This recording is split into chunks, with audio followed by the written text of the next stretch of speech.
예수께서 무리를 보시고 산에 올라가 앉으시니 제자들이 나아온지라. 입을 열어 가르쳐 이르시되 심령이 가난한 자는 복이 있나니 천국이 그들의 것이며 애통하는 자는 복이 있나니 그들이 위로를 받을 것이며 온유한 자는 복이 있나니 그들이 땅을 기업으로 받을 것이며 의에 줄이고 목마른 자는 복이 있나니 그들이 배부를 것이며 긍휼히 여기는 자는 복이 있나니 그들이 긍휼히 여김을 받을 것이며 마음이 청결한 자는 복이 있나니 그들이 하나님을 볼 것이며 화평하게 하는 자는 복이 있나니 그들이 하나님의 아들이라 일컬음을 받을 것이며 의를 위하여 박해를 받은 자는 복이 있나니 천국이 그들의 것임이라.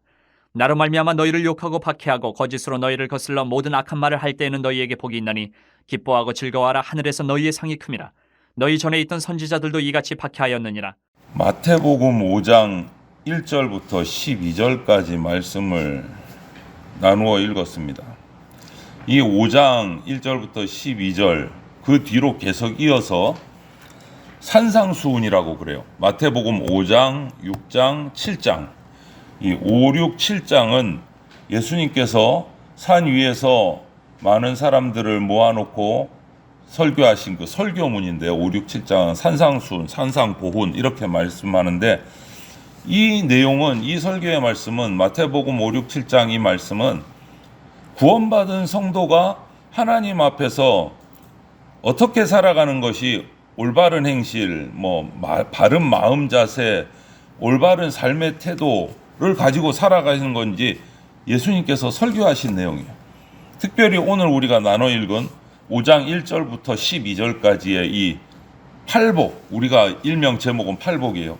산상수훈의 첫 시작을 이 팔복으로 하셨는데 이 팔복은 성도가 하나님 앞에서 어떤 마음 자세를 가져야 복을 받게 되는지를 가르치고 있는 말씀이 팔복입니다. 그래서 오늘 이 8가지 복을 짤막짤막하게 우리가 같이 한번 생각을 해보려고요. 첫 번째 복은 심령이 가난한 자가 복을 받는다 이렇게 말씀하셨어요. 심령이 가난한 자.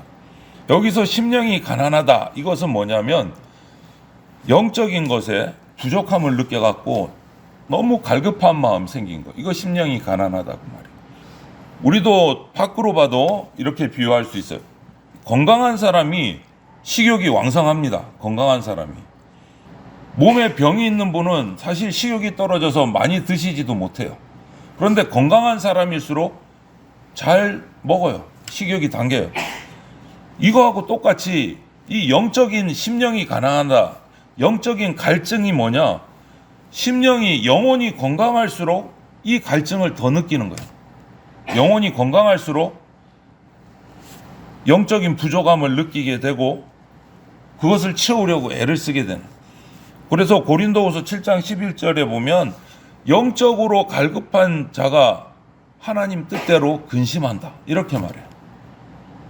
영적으로 갈급한 자가 하나님 뜻이 뭔가 살피고 내가 이렇게 따라갔나 아니면 하나님 뜻대로 하지 못했나 이거 매일 근심하는 거예요. 하나님 뜻대로 따르기 위해서. 여러분 육적인 것에 우리가 너무 묶여서 갈급해하지 말아야 합니다. 왜냐하면 전도서에서 솔로몬이 말한 것처럼 모든 것이 헛되기 때문에 인생의 것은 육적인 것은 일용할 양식으로 감사하고 살아가야 돼요. 왜? 우리는 빈손으로 왔다가 빈손으로 가는 영혼들이에요.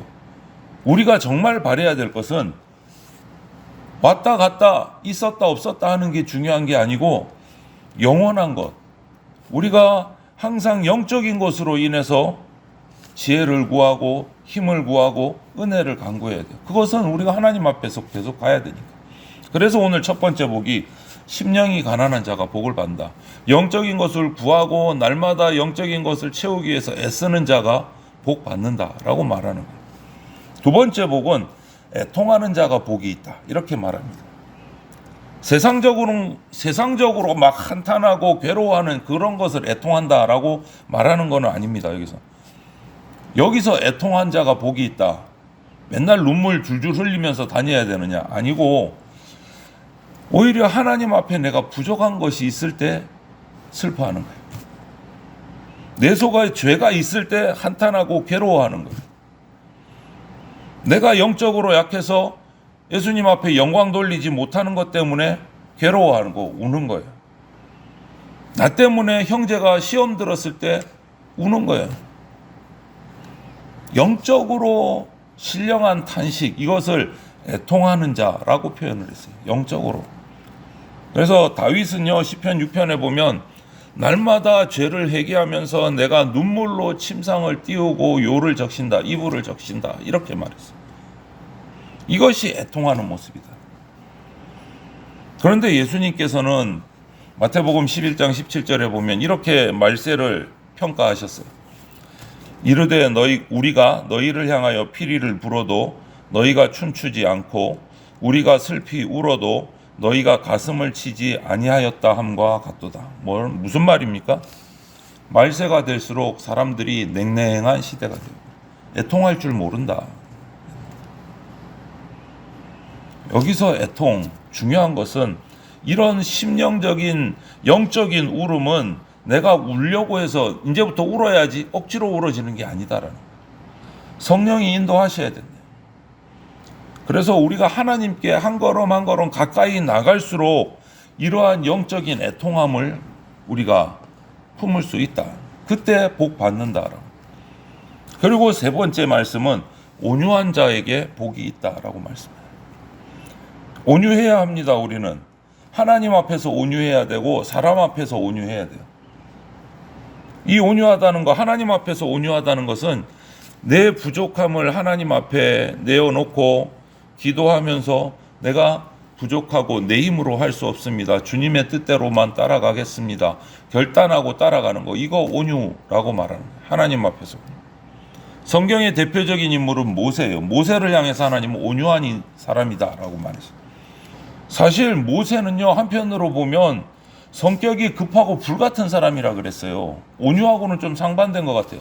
그런데 하나님은 모세를 온유하다라고 표현을 해요. 그것을 모세의 인생에서 왜 그랬을까 살펴보면 모세는 성격이 급하고 막 빨리빨리 해야 되는 사람인데도 온유하다라고 말한 것은 하나님의 뜻이고 하나님의 말씀이라면 자기 성격조차도 다 접어놓고 철저하게 순종하는 모습으로 살아갑니다. 그렇게 급하고 불같은 사람이 하나님의 뜻이라면 납작 엎드려요. 기다려요. 그것을 보고 하나님께서는 모세를 온유한 사람이다. 또 사람 앞에서도 온유해야 됩니다. 디도서 3장 2절에 보면 사람들에 대해서 회방하지 않고 관용하는 거다라고 온유를 표현하고 있어요. 범죄와 말씀을 어기는 일이 아니라면 품어줄 필요가 있다. 그것이 사람에 대한 온유다라고 말해요. 그렇게 온유한 자가 복이 있다라고 말씀하세요. 네 번째는 의에 줄이고 목마른 자가 복이 있다.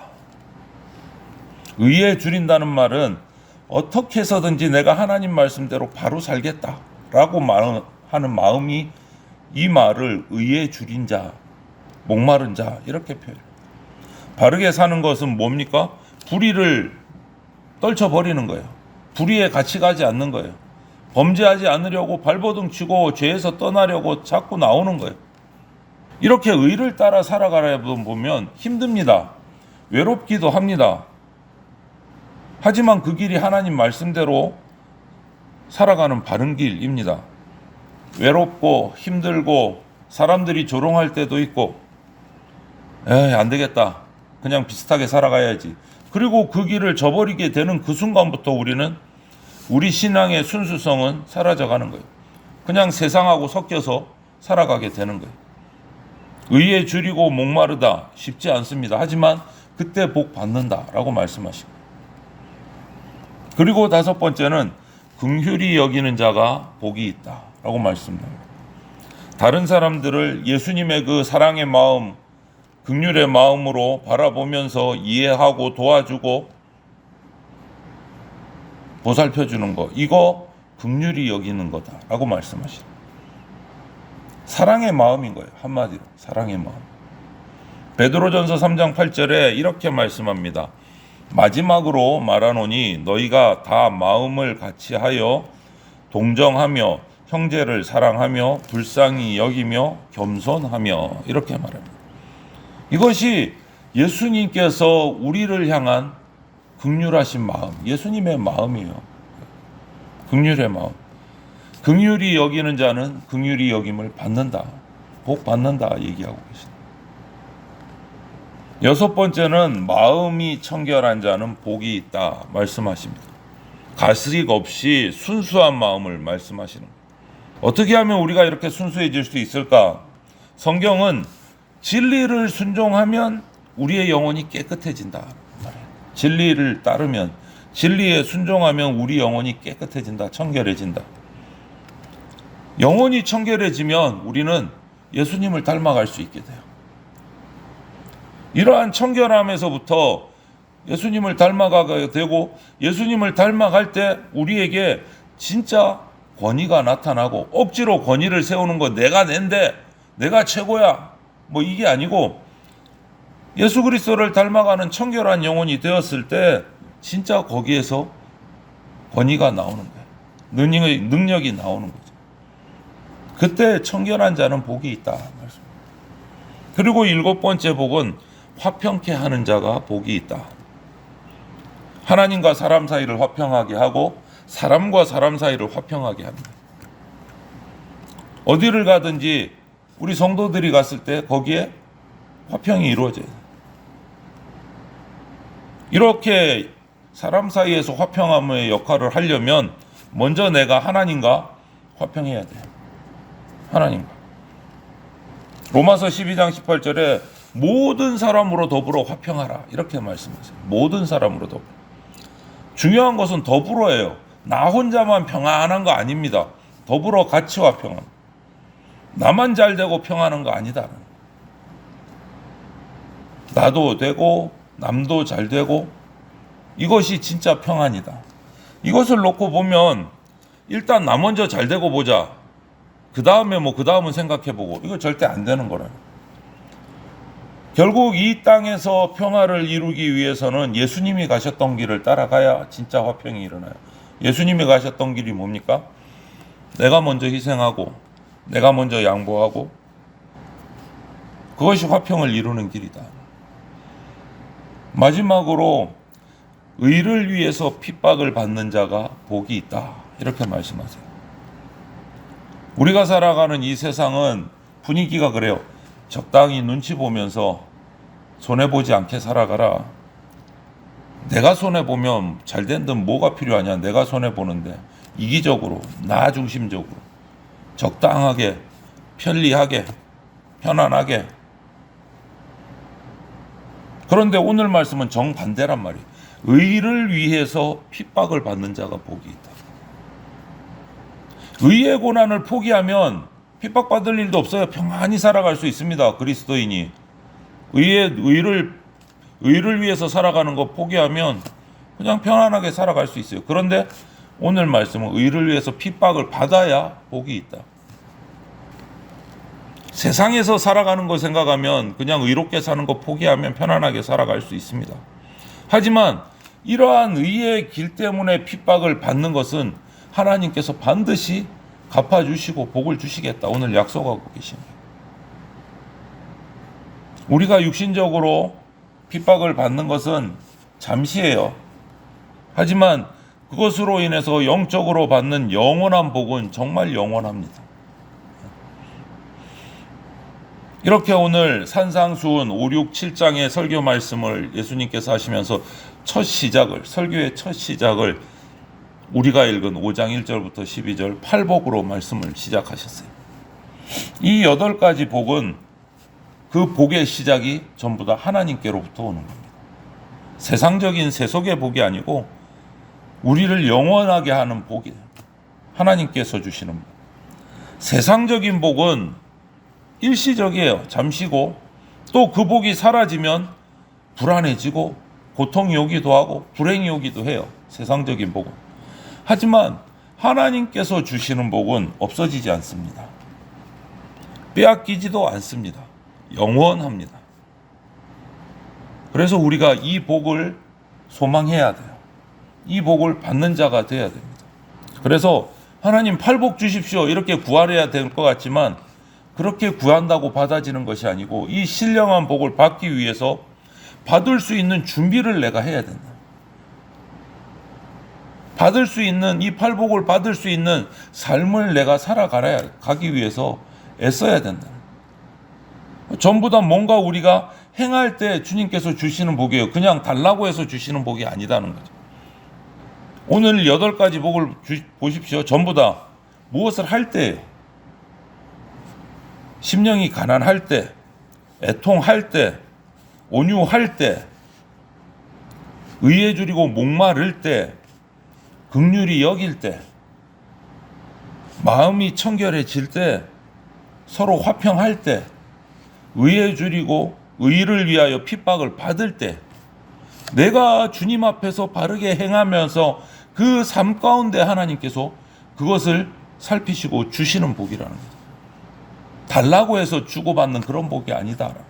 그래서 오늘 우리가 이 신령한 복을 받는 삶을, 받을 준비를 하는 삶을 살아가고, 하나님이 주시는 사라지지 않는, 빼앗기지 않는 이 신령한 하늘의 복을 받는 저와 여러분들이 다 되시기를 주님의 이름으로 축복합니다.